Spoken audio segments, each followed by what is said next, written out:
जी नमस्कार, मेरा नाम कृष्णपाल राठौर है और आप म्हारो मध्य प्रदेश का स्पेशल शो देख रहे हैं। मध्य प्रदेश के मुख्यमंत्री मोहन यादव की कुर्सी जा सकती है। बिल्कुल आपने सही सुना, उनकी कुर्सी जो है वो खतरे में दिखाई दे रही है। खतरे में दिखाने के पूरे पूरे लक्षण हैं। ये जो स्पेशल रिपोर्ट है ना, इसको आप पूरा देखिएगा। मध्य प्रदेश की राजनीति में चुनाव हुए, चुनाव के बाद जो जो हलचल हो रही है, इससे तो यही प्रतीत होता है कि मध्य प्रदेश के वर्तमान के जो मुख्यमंत्री हैं मोहन यादव, उनका अच्छे से इस्तेमाल हो चुका है। भाजपा ने उनका पूरा इस्तेमाल कर लिया है। अब भाजपा जो है उनकी कुर्सी छीनने की पूरी तैयारी में है। बिल्कुल सही सुना आपने, कुर्सी छीनने की पूरी तैयारी में है। इसका बेस्ट उदाहरण जो है वो कांग्रेस से ही हम लोग उठाते हैं। कांग्रेस की सरकार 1.5 साल तक बनी, कमलनाथ ने नेतृत्व किया। उसके बाद में बहुमत वाली सरकार जो है गिर गई। वजह क्या थी? अंतरकलह। पार्टी में जो अंतरकलह होती है वो बहुत बुरी होती है।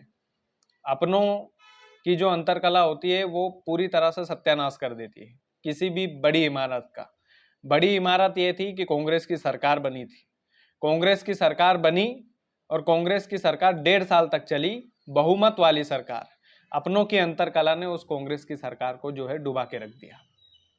सेम पूर्ण बहुमत के साथ वाली सरकार है मध्य प्रदेश में। मोहन यादव नए मुख्यमंत्री है, नया नया नेतृत्व है, लेकिन बड़े बुजुर्ग नाराज है। रघुनंदन शर्मा ने अभी हाल ही में बयान दिया है, आज ही का बयान है, कि भैया जो है सफाई अभियान चलाना पड़ेगा। ये जो सत्ता में बैठे जो लोग हैं ना, वो पेटियां भर रहे हैं। ये कौन है? रघुनंदन शर्मा बीजेपी के वरिष्ठ नेता है। पूर्व में संघर्षों के समय में बीजेपी को बनाने में रघुनंदन शर्मा की एक बहुत बड़ी भूमिका है। इंदौर के सत्यनारायण सत्तन को आप देख लीजिए, भाजपा के वरिष्ठ नेता है, भाजपा की विचारधारा के हैं, संघ की विचारधारा के हैं, लेकिन भाजपा की वर्तमान सरकार का खूब विरोध कर रहे हैं। विरोध करने की वजह क्या है सर? वजह यही है कि जो बाहर से कांग्रेस के नेता लोग आते हैं उनको बड़ी पदवी दे दी जाती है।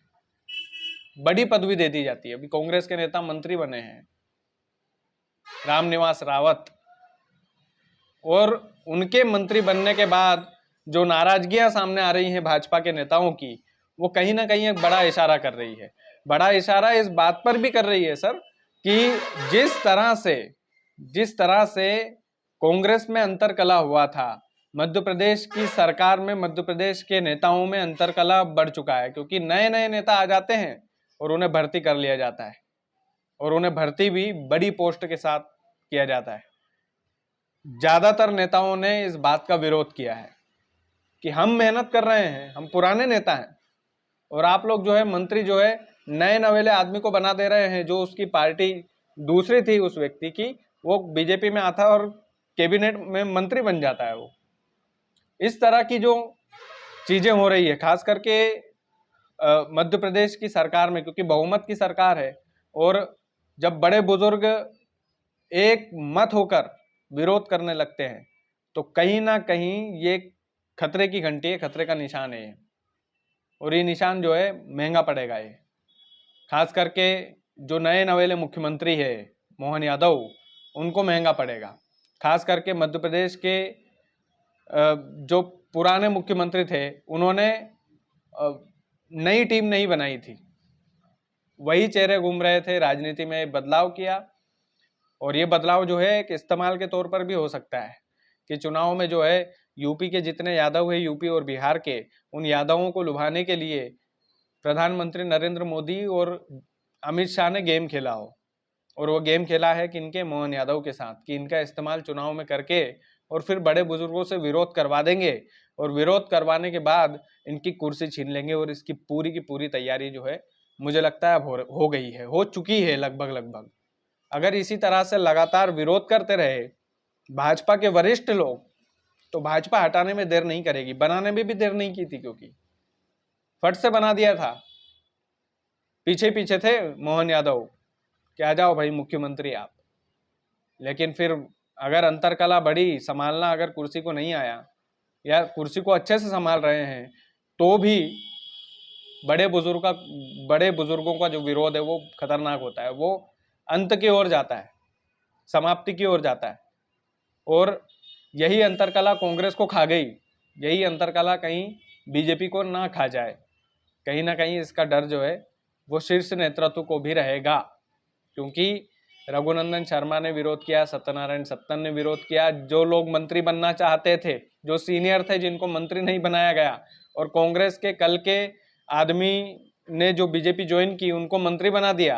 तो जो अंदर ही अंदर से जो खटास हो जाती है ना कि यार हम में क्या कमी थी, हमने तो इतनी सेवा की पार्टी की, क्या हम दरिया उठाने के लिए केवल। तो उन लोगों का भी कहीं ना कहीं विरोध है कि भाई ऐसी क्या डील हो गई थी। तो ये जो मध्य प्रदेश की राजनीति में जो कलह का जो मोड़ आया है ना, वो मोड़ कहीं काल ना बन जाए मुख्यमंत्री की कुर्सी के लिए, खास करके मोहन यादव की कुर्सी के लिए। क्योंकि मुख्यमंत्री तो कोई और भी हो सकता है, लेकिन मोहन यादव की कुर्सी के लिए अब जल्दी ही संभालना पड़ेगा उनको ये मोर्चा, क्योंकि राजनीति में बड़ी भारी पदवी उन्हें मुख्यमंत्री की पदवी मिली है, और अगर इस पद को वो ठीक ढंग से निभा नहीं पाए, अपनी नए पार्टियों से या पुराने साथियों से जो है वो अगर सामंजस्य नहीं बिठा पाए, तो फिर निश्चित तौर पर उनकी कुर्सी पर आकर बात टिकेगी कि भैया आपको बनाने में भी हमने देरी नहीं की थी, अब निकालने में भी ज़्यादा देरी नहीं करेंगे। क्योंकि स्पष्टता वाली बात है कि जब बड़े बुजुर्ग एक मुश्त होकर विरोध कर रहे हैं, नए नए लोगों को मंत्री बनाया जा रहा है, मध्य प्रदेश पर इतना सारा कर्जे का बोझ है, बजाय उसके काफ़ी सारी चीज़ें जो है उथल पुथल जो है पूर्ण बहुमत की सरकार में भी अगर हो रही है, तो कहीं ना कहीं ये व्यक्ति विशेष की कमी है, और ये कमी ढूंढने की कोशिश कर रही है बीजेपी। और अगर शीर्ष नेतृत्व ने गेमिंग प्लान कर लिया राजनीति वाला, जो मैं आपको बता रहा हूँ कि इन दोनों ने जो है, खास करके जो प्रधानमंत्री नरेंद्र मोदी और गृह मंत्री अमित शाह ने, हो सकता है कि मोहन यादव को एक मोहरे के तौर पर इस्तेमाल किया, और यादव वोटों को वो इतने अच्छे से यूपी और बिहार में अपनी सीटों में कन्वर्ट नहीं कर पाए। ये एक जिम्मेदारी थी, क्योंकि जब से मुख्यमंत्री बने थे 2-4 बार गए भी हैं, और एक जो समाजवाद का जो फर्क होता है वो समाजवाद को मिटा नहीं पाए। अखिलेश यादव के सामने वो थोड़े फीके दिखाई दिए। थोड़ा सा नेतृत्व में भी जो है, जिस तरह से वो भाषा शैली का उपयोग करते हैं मंचों से, मुझे नहीं लगता है कि उनको जो है आने वाले समय में मुख्यमंत्री जो है मध्य प्रदेश का रखा जाएगा। ये राजनीति है, इस राजनीति में सब कुछ संभव है। बड़े बड़े उलटफेर हमने देखे हैं, एक आदमी जाता है इधर से उधर, तुरंत फेरबदल हो जाता है। तो ये तमाम सारी चीज़ें हैं। बाकी अब देखते हैं मोहन यादव इस चैलेंज को कैसे स्वीकार करते हैं। जो वर्तमान में जो मध्य प्रदेश सरकार में मंत्री है, उनके लिए तो बड़ा चैलेंज है, किसी के लिए हो नहीं हो, लेकिन उनके लिए तो बड़ा चैलेंज है। उम्मीद है आपको वीडियो पसंद आई होगी। बाकी पसंद आई है तो वीडियो को ज़्यादा से ज़्यादा शेयर कीजिएगा। चैनल यदि आपने सब्सक्राइब नहीं किया है तो प्लीज़ कर लीजिएगा। बहुत बहुत धन्यवाद।